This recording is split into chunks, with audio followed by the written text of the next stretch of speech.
Semua selesai. Oke, terima kasih Pak Nus yang sudah boleh memimpin doa kita di pagi ini. Dan untuk menyegarkan suasana kita di pagi ini, kita akan ada dalam ice breaking. Bolehkah Bapak Nus memandu kita dalam ice breaking pagi ini? Silahkan. Oke. Baik, terima kasih Ibu Wan. Ibu Wan mengikuti saya ya. Ya, oke baik. Ini kubus. Kubus. Kubis. Kubis. Kukus. Kukus. Kubus, kubis, kukus. Oke, baik. Ya. Oke, baik Ibu Wan. Ibu Wan. Kubis. Kubis. Kukus. Kubus. Sedikit terlambat ya. Oke, baik. Sekali lagi. Oh, boleh. Ya, boleh. Kukus. Kubus. Kubis. Oke. Oke, terima kasih Pak Nus ya. Dan kita telah disegarkan pagi ini. Semoga tetap semangat di dalam pelaksanaan kegiatan kita di hari ini, dan saya akan share screen materi kita. Anus co-hostnya. Ya, oke. Ya, apakah Pak Nus sudah bisa melihat di layar Pak Nus untuk materi kita di pagi ini? Ibu sudah. Iya, oke baik.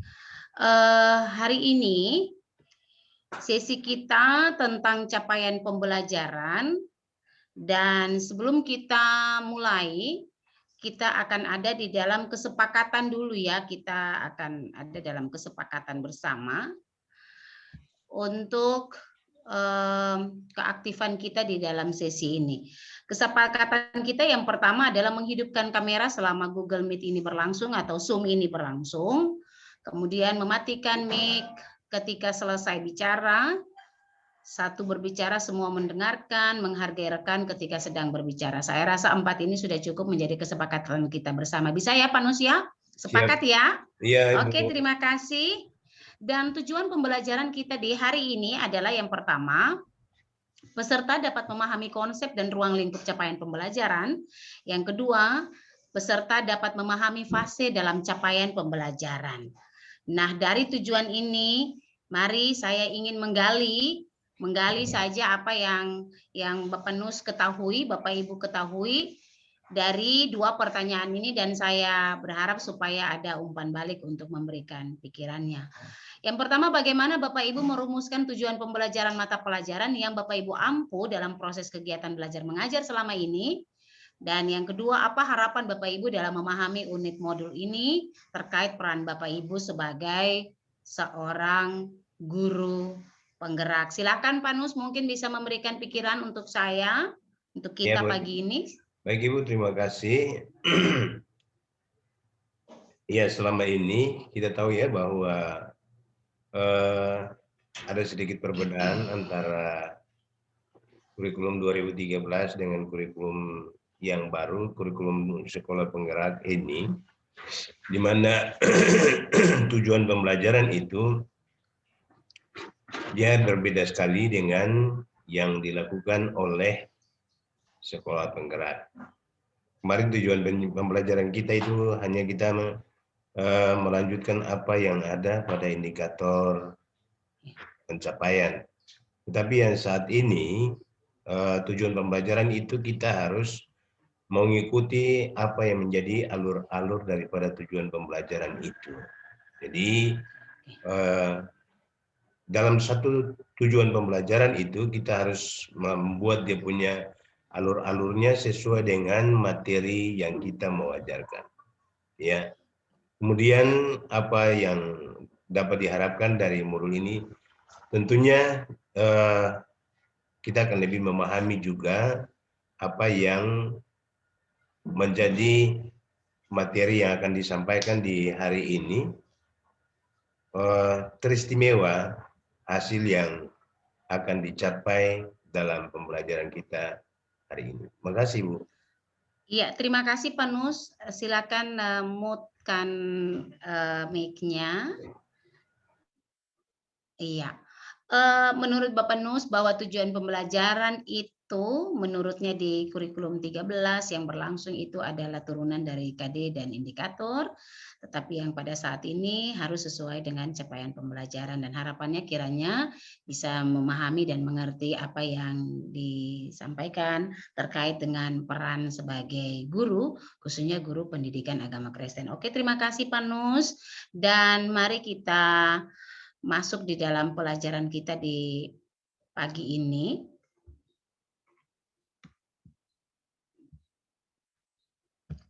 Iya, karena tadi Bapak Nus sudah menyampaikan tentang apa yang dipahami tujuan pembelajaran, maka di dalam materi kita capaian pembelajaran ini saya akan meminta Bapak Ibu untuk mengeksplorasi konsep tentang apa itu capaian pembelajaran, tujuan capaian pembelajaran, prinsip-prinsip apa saja di dalam capaian pembelajaran, bagaimana rumusan capaian pembelajaran, dan komponen-komponen capaian pembelajaran. Ini yang nanti akan kita pelajari pagi ini. Dan karena itu saya minta supaya kita bisa fokus terhadap apa yang akan saya paparkan pagi ini. Capaian pembelajaran itu merupakan satu alternatif dalam mendeskripsikan kompetensi yang digunakan untuk mengukur pencapaian siswa. Mengapa capaian pembelajaran merupakan hal utama dalam suatu kurikulum dan kriteria suatu capaian pembelajaran yang baik? Mari kita lanjutkan tentang apa itu capaian pembelajaran. Capaian pembelajaran itu disingkat menjadi CP, ya. CP jadi bukan duit ya, Bapak Ibu, tapi CP itu adalah singkatan dari capaian pembelajaran yang sebenarnya dikenal juga dengan istilah asing, learning achievement dan achievement standar atau learning outcomes ya. Jadi secara sederhana CP atau capaian pembelajaran ini bisa didefinisikan sebagai konsep pembelajaran yang harus dicapai peserta didik pada setiap tahap perkembangan peserta didik untuk setiap mata pelajaran pada satuan pendidikan dasar dan pendidikan menengah. Capaian pembelajaran memuat sekumpulan kompetensi dan lingkup materi yang disusun secara komprehensif dalam bentuk narasi. Jadi yang tadi disampaikan oleh Bapak Nus itu benar, bahwa sesungguhnya CP ini kalau misalnya kita ada di kurikulum 2013, maka CP ini sesungguhnya adalah kompetensi dasar itu. Tetapi di dalam sekolah penggerak ini justru CP itu adalah kompetensi pembelajaran yang memang sudah ditetapkan oleh pemerintah, dia menjadi fokus untuk ketercapaian pendidikan dan itu yang akan disusun oleh sekolah ataupun guru ya. Lalu kemudian tujuan capaian pembelajaran. Tujuan capaian pembelajaran untuk PAUD itu adalah pembelajaran yang mengintegrasikan semua aspek perkembangan anak dengan penekanan pada kesejahteraannya. Tujuan capaian pembelajaran di PAUD itu memberikan arah yang sesuai dengan usia perkembangan anak. Jadi pada usia PAUD itu ada ditekankan tentang nilai agama, fisik, motorik, emosional, bahasa, ya, kognitif untuk mengikuti jenjang pendidikan selanjutnya yang tentu adalah sekolah dasar. Kemudian itu untuk PAUD. Lalu bagaimana untuk SD dan SMA sampai SMA? Nah, untuk tujuan capaian pembelajaran pada tingkat SD sampai SMA itu menunjukkan kemajuan belajar yang digambarkan secara vertikal dari satu tingkat ke tingkat yang lain atau yang disebut fase, serta didokumentasikan dalam suatu kerangka kualifikasi. Dan selain itu capaian pembelajaran juga harus disertai dengan kriteria penilaian yang tepat yang dapat digunakan untuk menilai bahwa hasil pembelajaran yang diharapkan itu tercapai. Jadi itu berarti ada sedikit perbedaan dengan yang ada di PAUD. Iya. Nah, saya menambahkan sedikit bahwa capaian pembelajaran itu dibagi atas fase-fase ya. Sebentar nanti di dalam rumusan pembelajaran itu pasti nanti akan dijelaskan lebih jauh. Tetapi saya ingin supaya Bapak Ibu bisa berdiskusi di dalam kelompok dengan menjawab 2 pertanyaan ini saja ya. Bapak Ibu, saya minta untuk akan menuliskan yang pertama dan kemudian nantinya akan mempresentasikan. Yang pertama diskusi dalam kelompok prinsip capaian pembelajaran, dan komponen capaian pembelajaran.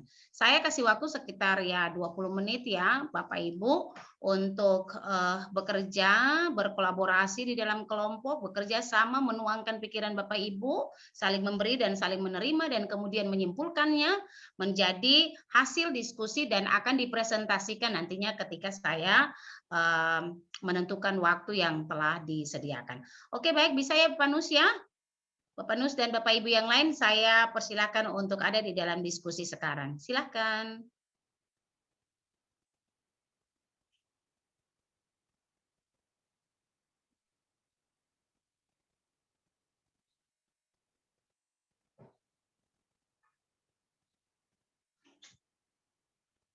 Iya.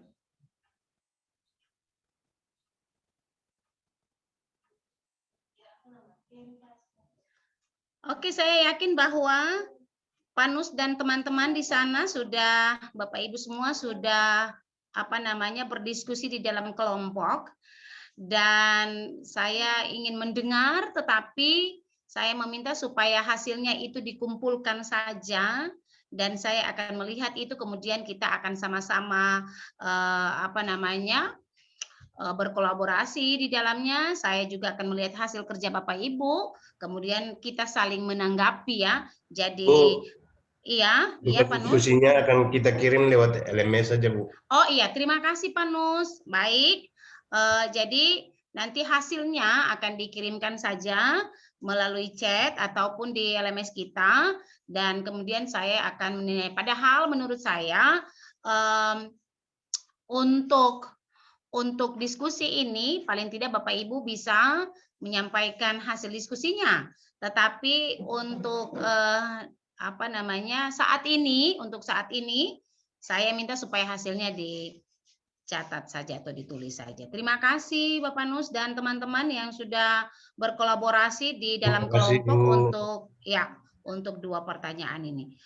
Baik, selanjutnya terkait dengan capaian pembelajaran, kita juga akan mengetahui apa itu rumusan capaian pembelajaran. Nah, capaian pembelajaran yang disesuaikan dengan tujuan untuk mengembangkan dan menguatkan kompetensi dan karakter yang sesuai dengan profil pelajar Pancasila. Nah, kita juga sudah belajar atau sudah punya pemahaman tentang profil pelajar Pancasila yang terdiri atas 6 unsur itu atau 6 dimensi itu. Ya, jadi ada beriman dan bertakwa kepada Tuhan yang Maha Esa dan berakhlak mulia, ada berkebinekaan global, ada mandiri, ada gotong royong, ada berpikir kritis dan kreatif, ya. Jadi ada 6 karakter ini yang justru mesti capaian pembelajaran di dalam rumusannya itu harus disesuaikan, ya. Dan ini adalah salah satu komponen penting dalam pelaksanaan pembelajaran dengan paradigma baru. Karena kita ada di dalam paradigma baru, maka intinya adalah harus bermuara pada profil pelajar Pancasila itu.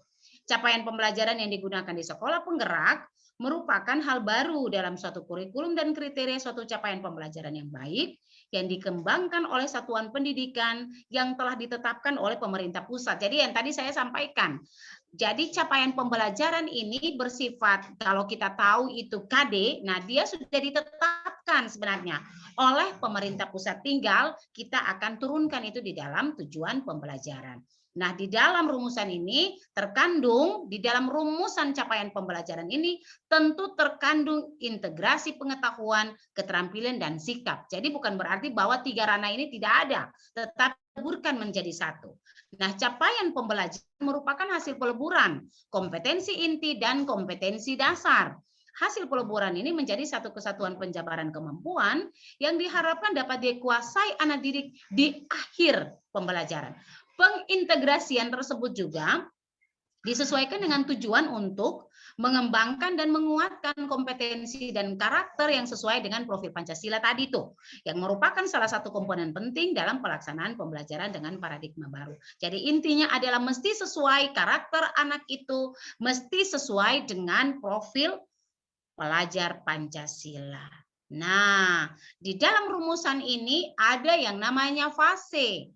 Jadi fase ini mesti dilakukan untuk membedakan dengan kelas, karena peserta didik di satu kelas yang sama bisa jadi belajar dalam fase pembelajaran yang berbeda. Jadi untuk kelas 1 dan kelas 2 itu digabungkan menjadi satu fase. Kelas 3 dan kelas 4 satu fase, kelas 5 dan kelas 6 disatukan menjadi satu fase. Ini merupakan penerapan dari prinsip pembelajaran yang sesuai dengan tahap capaian belajar atau yang dikenal dengan istilah teaching at the right level, ya. Lalu kemudian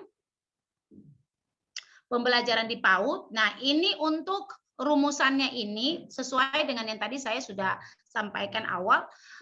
Untuk PAUD tidak menggunakan mata pelajaran, tetapi muatan pembelajaran yang di dalamnya mengintegrasikan keenam aspek perkembangan. Sedangkan di sekolah dasar pembelajaran mengacu pada mata pelajaran, meski disajikan juga secara tematik. Jadi bukan berarti bahwa serta-merta mata pelajaran dihilangkan atau harus pakai tematik. Itu sesuai dengan kesepakatan sekolah. Dia mau pakai mata pelajaran atau dia mau pakai tematik. Jadi bukan berarti bahwa penyajiannya itu langsung sudah ditentukan.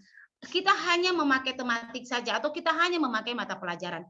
Itu tergantung dari kesepakatan satuan pendidikan mana yang mau dipakai, mengacu pada apa, mata pelajaran atau tematik. Tetapi yang pasti tentu mengacu juga pada mata pelajaran untuk kelas besar. Nah, di jenjang SD terdapat 3 fase, yaitu fase A, kelas 1-2, fase B, kelas 3-4, dan fase C, kelas 5 dan 6. Saya tidak menjelaskan lebih jauh untuk fase SMP dan SMA, karena kita ada mengajar di sekolah dasar, tetapi penting untuk mengetahui sedikit bahwa di jenjang SMP itu hanya terdapat satu fase yang disebut fase D dalam durasi 3 tahun untuk kelas 1 sampai kelas 3. Jadi kelas 1 sampai kelas 3 yang disebut kelas 7 sampai kelas 9 itu disatukan menjadi satu fase, ya. Sedangkan untuk SMA itu dibagi 2 fase, yaitu kelas 10 itu fase E dan kelas 11 12 itu fase F. Nah, perbedaan durasi ini lebih didasarkan pada alasan, ya. Mengapa? Mengapa sampai di fase SMP itu hanya 1, fase SMA itu 2 saja?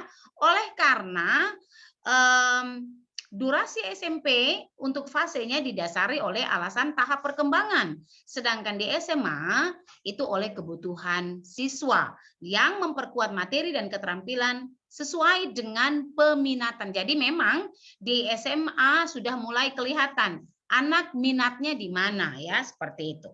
Lalu kemudian, nah, setelah kita belajar tentang rumusan pembelajaran tadi, ada 2 pertanyaan yang Bapak Ibu harus menjawab, ya, sesuai dengan perumusan tadi. Apa peran capaian pembelajaran dalam kurikulum sekolah penggerak? Saya yakin bahwa yang telah saya terangkan tadi, baik itu di eksplorasi maupun penjelasan terkait dengan rumusan pembelajaran, itu sudah terkandung di dalamnya. Dan yang kedua, mengapa capaian pembelajaran dirumuskan per fase? Nah, saya minta untuk pertanyaan ini Bapak Ibu bukan secara klasikal, tetapi Bapak Ibu akan menjawabnya siapa saja yang bisa menjawabnya. Ya, saya memberikan kesempatan 5 menit kepada Bapak Ibu yang mau menjawab, silakan dia mengacungkan tangannya dan menjawabnya. Diberikan kesempatan dari sekarang. Kalau Bapak Ibu merasa Bapak Ibu tidak mau menjawab, Bapak Ibu bisa menuliskannya juga di chat Zoom ini. Ibu. Saya kasih kesempatan 5 menit. Ya, Bapak Nus dan Bapak Ibu yang lain bisa menuliskan saja di kolom chat. Iya, baik Ibu. Kita akan sampaikan lewat kolom chat saja, Bu. Iya. Matikan mic-nya, Pak Nus.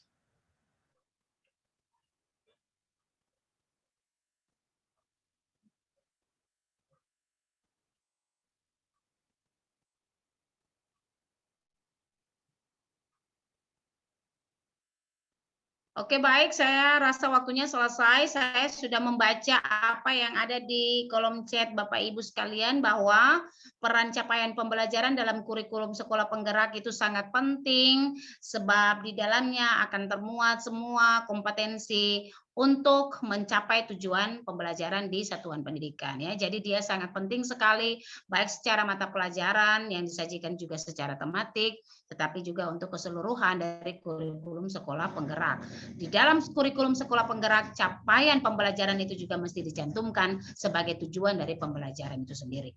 Lalu kemudian saya juga sudah membacanya, mengapa capaian pembelajaran dirumuskan per fase? Oleh karena tingkatan anak itu berbeda ya. Jadi bisa saja di dalam satu kelas tetapi fasenya itu berbeda seperti yang telah dijelaskan tadi. Oke, baik, terima kasih untuk respon baik dari Bapak Ibu sekalian yang sudah boleh menjawab pertanyaan reflektif pagi ini. Dan selanjutnya Bapak Ibu, nah ini tadi setelah Bapak Ibu sudah ada di dalam berkolaborasi dengan teman, maka setelah ini Bapak Ibu menyelesaikan tugas di sesi ruang kolaborasi ini dan silakan menjawab pertanyaan yang disajikan. Jadi hasil dari Bapak Ibu berkolaborasi tadi ya, yang disimpulkan tadi itu Bapak Ibu nanti akan menulisnya atau akan mengirimnya di ruang kolaborasi. Jadi bukan masing-masing dengan dia punya pikirannya ya, bukan berbeda, tetapi di ruang kolaborasi ini ketika Bapak Ibu menyampaikan hasilnya, itu adalah hasil kerja kelompok, bukan hasil kerja pribadi-pribadi. Ya, Bapak Ibu bisa mengerti ya? Pak Nus bisa mengerti ya maksudnya? Bisa, Ibu. Iya, oke, baik. Jadi saya yakin hasil yang tadi sudah disimpulkan pada kolaborasi atau kelompok tadi, itu yang nanti Bapak Ibu akan jawab di ruang kolaborasi ini. Bagaimana perkembangan kompetensi peserta didik pada mata pelajaran yang Bapak Ibu ampuh dari fase A sampai fase C. Lalu kemudian apa yang bisa Bapak Ibu simpulkan dari perkembangan kompetensi yang ingin dicapai yang Bapak Ibu temukan dalam setiap fase. Saya juga akan memberikan waktu sekitar 10 menit untuk Bapak Ibu kelompok mana yang mau menyajikan, tetapi saya yakin bahwa ketika Bapak Ibu telah menampilkan tentang prinsip dan komponennya, maka tentu tergambar di sana setiap elemen dan sub elemen ya. Jadi untuk perkembangan kompetensi peserta didik pada mata pelajaran yang kita ampuh itu tentu Bapak Ibu sudah mendownload ya, Bapak Ibu sudah mendownload setiap capaian pembelajaran yang dikeluarkan oleh kementerian. Bagi kami untuk pendidikan agama tentu telah diturunkan oleh Kementerian Agama. Karena itu Bapak Ibu tinggal melihatnya, di situ jelas sekali ada fasenya. Dan dengan fase itu kita bisa menelaah mana elemen untuk fase 1-2, fase A, fase B, fase C, ya seperti itu. Dan bagaimana perkembangan kompetensi yang ingin dicapai atau ditemukan dalam setiap fase itu tentu berbeda. Yang pasti, yang saya ingat, yang saya tahu bahwa untuk sekolah dasar itu ada 3 elemen. Ada 4 elemen. Nah, Bapak Ibu tadi sudah menjelaskan itu. Saya sudah melihat di jawaban Bapak Ibu. Nah, 4 fase ini yang kemudian nanti Bapak Ibu akan menjelaskan ya di dalam setiap elemen-elemen dan sub-elemennya. Oke, baik. Saya kasih waktu ya. Saya kasih waktu 10 menit.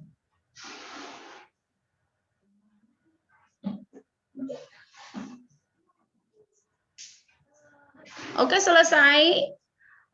Mungkin Bapak Nus bisa kasih pikiran sedikit terkait dengan sedikit saya bisa untuk kompetensi khusus untuk soal yang pertama, perkembangan kompetensi peserta didik, seperti yang juga sudah disampaikan bahwa tiap mata pelajaran yang diampu itu mulai dari fase A sampai fase C. Bapak Nus mengajarnya di fase apa? Di fase B dan C. B dan C, ya. Oh, baik. Untuk kelas 4 dan 5 ya? Kelas 4 dan 5. Ya, oke, baik. Ibu, saya bisa bertanya? Ya, silakan Pak Nus. Ya, silakan. Ya, jadi untuk penyampaiannya di hari ini terkait dengan capaian pembelajaran Itu pasti dalam merumuskan capaian pembelajaran nanti pasti ada pikiran-pikiran yang berbeda ya. Pasti ada pikiran yang berbeda di mana berdasarkan fase yang tadi Ibu sampaikan bahwa itu akan di-download dari internet lewat Kementerian Pendidikan terhadap fase-fasenya. Ya, jadi capaian pembelajaran itu ada ya, akan disiapkan oleh Kementerian Ya, Pendidikan untuk iya, semua mata pelajaran ya Ibu ya, iya, untuk benar semua Pak Nus. mata pelajaran. Ya baik, terima kasih Ibu. Setelah mendengarkan apa yang disampaikan oleh Ibu terkait dengan capaian pembelajaran ini, bagaimana kita bisa menyelesaikan tugas kita sebagai kelompok nanti, ya perkembangan kompetensi peserta didik ya pada setiap mata pelajaran yang kita ajarkan, itu pastinya akan berdasarkan capaian pembelajaran yang disediakan oleh Kementerian Pendidikan. Kemudian apakah Bapak Ibu dapat simpulkan dari perkembangan kompetensi yang ingin dicapai temukan dalam setiap fase. Nah tentunya pasti nanti kita belum tahu ya Ibu ya seperti apa dia punya capaian pembelajaran berdasarkan fase-fase yang ada, tetapi nanti kami akan tetap berupaya untuk melihat bagaimana kita bisa merumuskan capaian pembelajaran itu dengan tujuan pembelajaran bersama dengan alur pembelajarannya.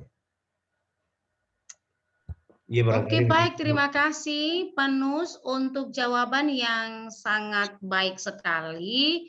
Bahwa menurut Bapak Nus, kompetensi peserta didik pada mata pelajaran yang diampu oleh Pak Nus pada fase B dan C, itu nanti akan dilihat sesuai dengan apa yang telah ditetapkan oleh kementerian. Karena di dalamnya sudah ada elemen-elemen dan sub-elemen di dalamnya. Dan karena untuk apa namanya capaian pembelajaran yang baru dimulai, tentu Pak Nus sendiri juga akan menemukannya ketika berproses di dalam sekolah penggerak yang akan berlangsung di bulan Juli nanti. Terima kasih Pak Nus, Oke, bisa terima kasih Bu di-mute-kan. atas penyampaian materinya di hari ini. Ya, ya Pak Nus. Kemudian terakhir dari pelajaran ini adalah saya juga tetap meminta supaya Bapak Nus dan Bapak Ibu yang lain, Bapak Nus tolong unmute, tolong matikan mic-nya ya. Silakan membuka lagi dokumen capaian pembelajaran pada mata pelajaran yang diampu. Lalu kemudian jika memang menemui kesulitan, untuk menemukan dokumen itu bisa mengunduh lagi ya. Jadi kalau misalnya buka tetapi belum menemukan, itu bisa mengunduh kembali dokumennya ya, seperti itu. Lalu langkah atau LK terakhir yang nanti akan Bapak Ibu buat pada saat menyusun capaian pembelajaran ini yang akan dikerjakan ya. Pekerjaan ini adalah pekerjaan secara pribadi ya, bukan pekerjaannya secara kelompok. Pekerjaan ini secara mandiri. Jadi Bapak Ibu pilih salah satu fase yang Bapak Ibu ampu dalam dokumen capaian pembelajaran. Jadi karena Bapak Nus ini ada di fase B atau C, berarti pilih salah satu fase ya. Lalu kemudian pilih juga elemennya, elemen dari fase yang Bapak Ibu pilih itu. Jadi kalau misalnya fase B atau C, lihat lagi, pilih lagi elemennya. Kemudian cermati kompetensi yang dicapai pada satu elemen itu. Dan tentukan gambaran aktivitas pembelajaran dari masing-masing kompetensi yang akan dicapai pada elemen atau domain. Jadi intinya adalah ketika Bapak Ibu sudah menemukan fasenya pada capaian pembelajaran, kemudian sudah pilih lagi elemennya, nah sekarang akan menyusun yang namanya tujuan pembelajaran. Dan alur tujuan pembelajarannya seperti itu. Lalu gambaran aktivitas pembelajaran disesuaikan dengan kondisi ya, sebab kita ini kan berpusat pada siswa, tetapi juga harus melihat konteks di mana anak itu berada dan satuan pendidikan di mana tempat Bapak Ibu mengajar. Lalu kemudian adakah faktor yang bisa dijadikan sebagai pertimbangan untuk menentukan gambaran aktivitas pembelajaran? Seperti gaya belajar peserta didik, kegemarannya. Nah, kalau kegemarannya misalnya suka TikTok. Nah, Bapak Ibu mungkin bisa mendesainnya ya.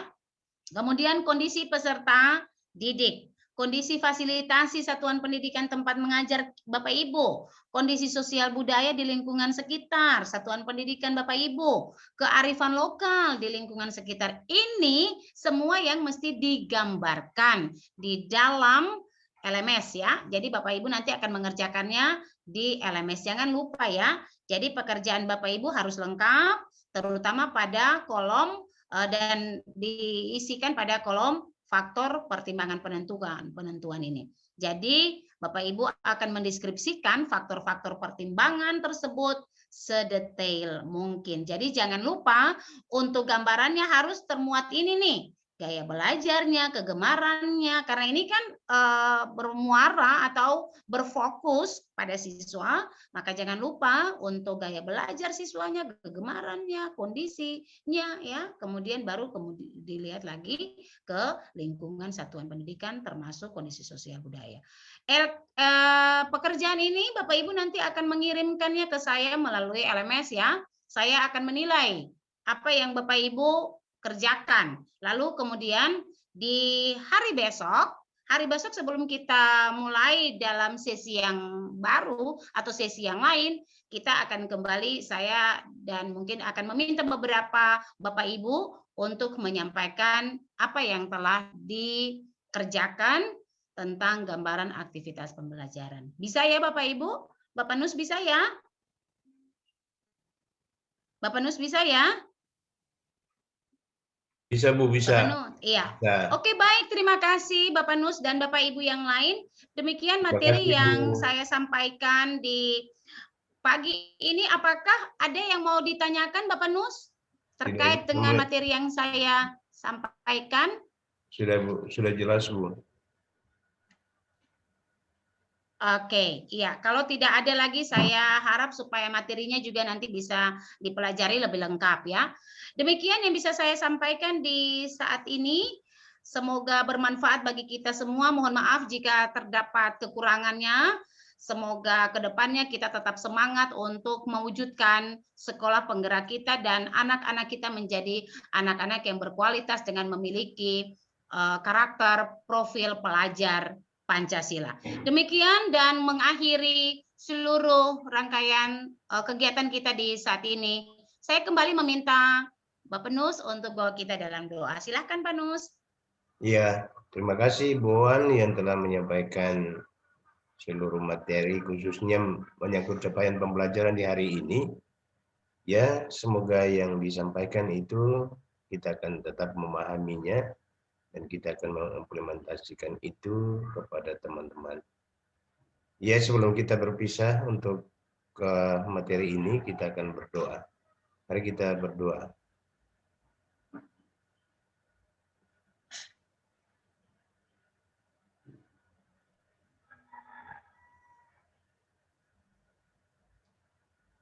Berdoa selesai.